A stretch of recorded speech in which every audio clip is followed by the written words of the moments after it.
Salut, aujourd'hui je te parle de stratégie quand tu as besoin de déverser tes émotions. Quand tu sens un trop-plein d'émotions qui sont un petit peu envahissantes, certaines personnes pourraient parler d'émotions négatives, moi je vais parler d'émotions qui sont envahissantes, qui te dérangent, qui sont pas agréables.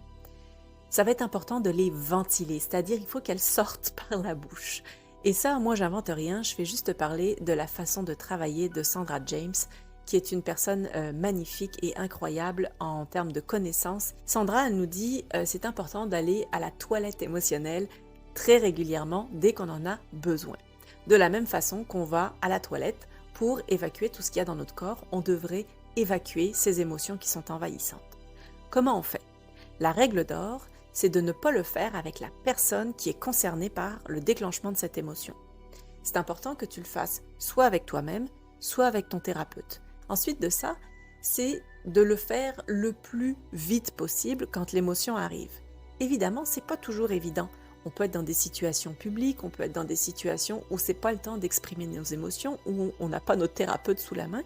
Alors je t'invite à te donner un rendez-vous à ce moment-là, à te donner un rendez-vous avec toi-même pour dire en ce moment je ressens quelque chose qui est désagréable, mais là je décide de me donner un rendez-vous et à 6 heures ce soir, je vais replonger dans cette situation et faire ma toilette émotionnelle.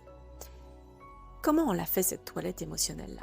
On va sortir nos ressentis et on insiste bien là-dessus et Sandra insiste beaucoup là-dessus, c'est le ressenti et non pas l'action ou l'effet.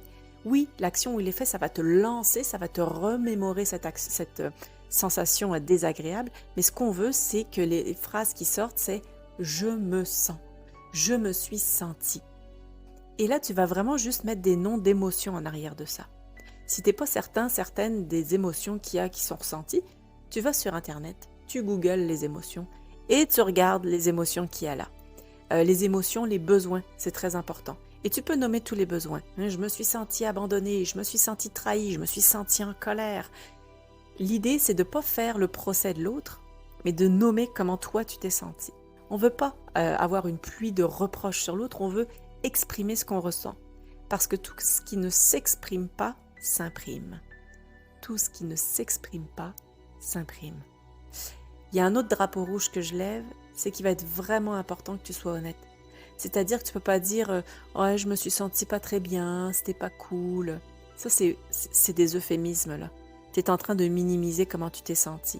Donc, c'est important de tout de suite passer dans le cœur de l'émotion.